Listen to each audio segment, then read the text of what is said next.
Hello అండి, ఈరోజు మనమైతే చూడండి బీరకాయ పచ్చడి చేసుకుందాం. చూడండి, పావు కేజీ తీసుకున్నాను. మంచి నీట్గా కడిగి పెట్టుకున్నాను.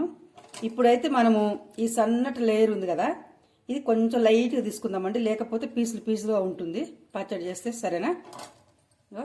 లైట్గా ఇలా తీసుకుందాం. ఉండి లేనట్టుగానే తీసుకుందాం, మరీ ఎక్కువగా కాదు.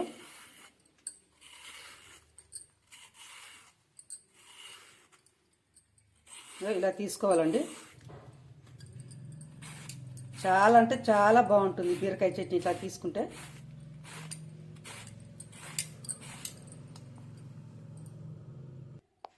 చూడండి, ఈ నార తీసుకున్నాం కదా, ఇప్పుడు ముక్కలు ముక్కలుగా కట్ చేసుకుందాం.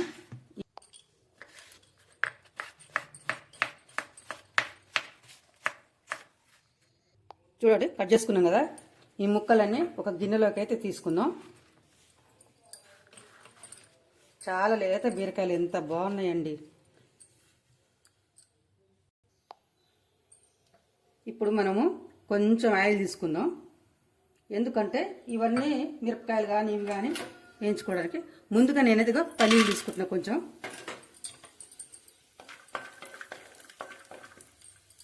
కాసిన నూగులు తీసుకుందాం. ఇప్పుడు ఒక స్పూన్ జీలకర్ర, ఒక స్పూన్ ధనియాలు కొంచెం మంచిగా ఇలా వేయించుకుందాం. అలాగే ఎండుమిర్చి కూడా తీసుకుందాం. సిమ్లో పెట్టి వేయించుకుందామండి, కాస్త మంట ఎక్కువ లేకుండా.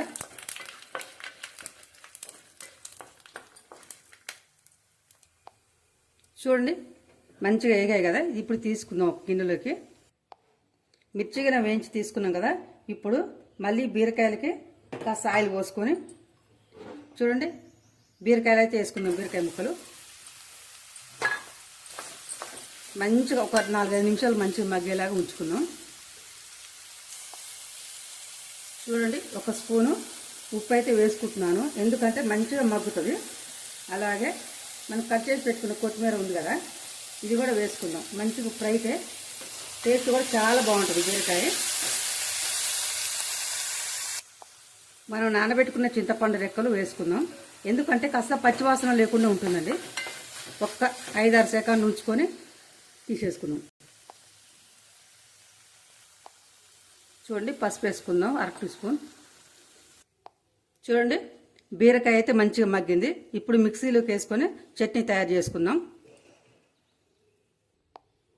మనం తయారు చేసి పెట్టుకునేగా మిరపకాయలు పల్లీలు ఉన్నాయి కదా, ఇవన్నీ మిక్సీ గిన్నెలోకి వేసుకున్నాం.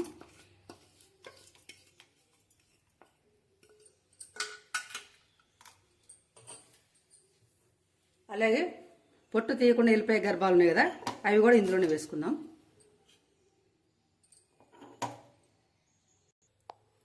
చూడండి, ఇప్పుడు మనం బీరకాయ పచ్చడి అయితే తయారు చేసుకున్నాం కదా, ఇప్పుడు తాలింపు వేసుకున్నాం. పచ్చడికి సరిపోను ఆయిల్ అయితే తీసుకుందామండి, ఒక 2 టీ స్పూన్లు. అన్నీ కలిసిన పోపు గింజలు. చూడండి, శనగపప్పు వేసుకుంటున్నాను, అలాగే మినప్పప్పు కూడా. ఈ పప్పులు చాలా బాగుంటాయండి పచ్చట్లో మాత్రం. తింటుంటే ముద్ద ముద్దకి పప్పు తగులుతుంది కదా, అప్పుడు ఎంత బాగుంటుంది అంటే అంత బాగుంటుంది. చూడండి, ఎండుమిర్చి ఒక 2 వేసుకుందాం.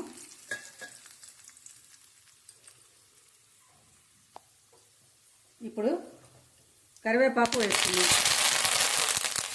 అలాగే వెల్లుల్లి పొట్టు లేకుండా కాస్త కచ్చపక్కగా దంచుకున్నాం కదా, అది కూడా వేస్తే చాలా బాగుంటుంది. ఇప్పుడు తాలింపు అయింది, ఇప్పుడు పచ్చడి వేసుకుందాం.